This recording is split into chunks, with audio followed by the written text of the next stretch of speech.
Starting in 5 seconds. Madam, there was also a reference to unemployment, which I agree is a very serious problem which requires serious attention. Our government has certainly given it the desired attention and taken up those programs which have helped in generating employment both in the rural areas and in the urban areas. According to my friend, the number of unemployed is increasing, maybe compared to 1947 and now, yes, but he must not forget that the India of 2000 is not the India of 1947. The face of India has changed.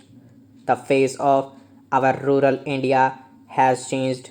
Our population, madam, has more than trebled in this intervening period.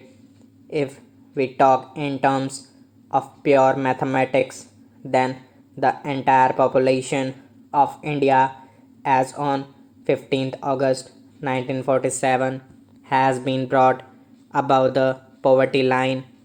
But what have they themselves been doing for the poor and for the unemployed, both in West Bengal and Tripura? Have unemployment and poverty vanished from West Bengal?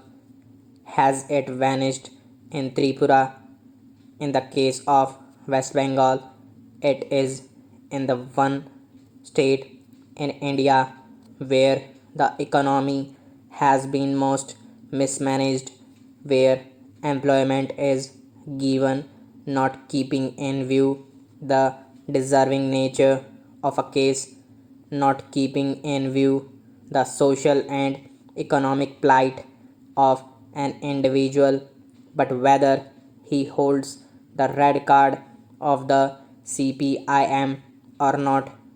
The same were appointing party cadres as school teachers without any school buildings, denying unemployment to genuine unemployed youth because the people are more inclined towards the Congress government.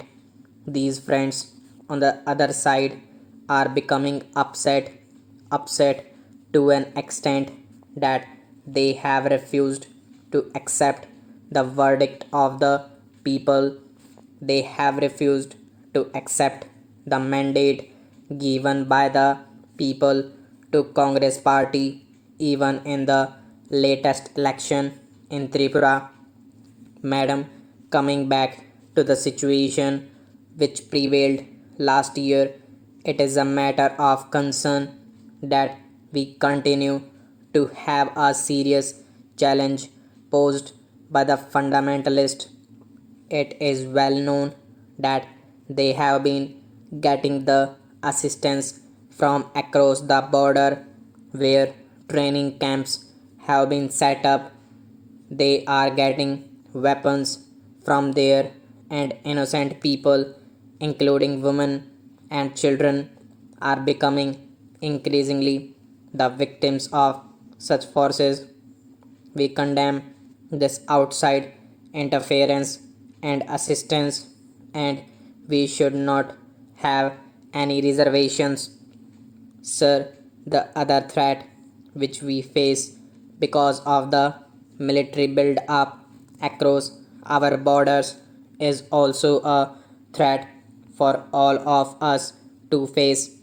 While I will dwell on it later, what I find is that friends on the other side sometimes ignore or refuse to accept that it is equally their responsibility to be one with the government on these issues, those issues which concern all of us as a nation. Last year, we have also seen the worst drought of the century. more severe than what was there in 1967. The drought affected 240 districts in the country.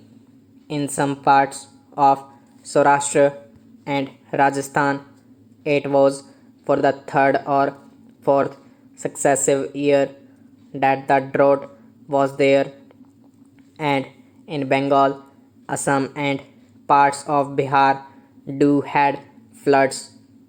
It was a great challenge, and I commend the government for having geared itself up. The government did not for a moment shy away from its responsibilities. In spite of the enormity of the challenge, the situation was met effectively.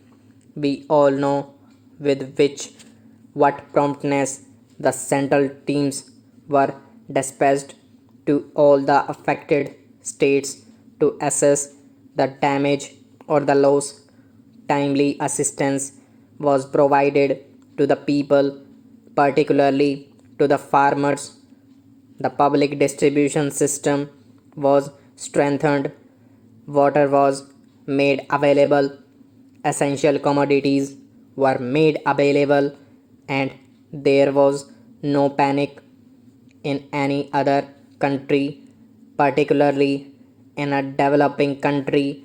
A crisis of this magnitude would have resulted in panic, but here we commend the government for having weathered the storm, and in addition to that, for the alertness with which the counter fiscal measures have been taken and fiscal discipline introduced in the country to check the inflationary trend. I will not go into details about the economic achievements which have been mentioned in detail by my esteemed colleague, but may I say that this challenge of drought is certainly not over. We must never be complacent. We have to invoke the latest technology to unearth our hidden groundwater resources. We have to ensure adequate growth in production of fodder and also strengthen our public distribution system. I have no doubt that the government, which has demonstrated clearly its abilities and its determination, will able to do it.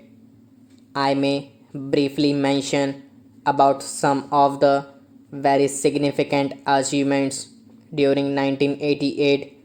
In spite of all challenges, we expect an industrial growth of 8 to 9%. This is commendable, and I hope our friends on the other side, though they oppose this motion, will not disagree with something which is so visible and clear. Stop.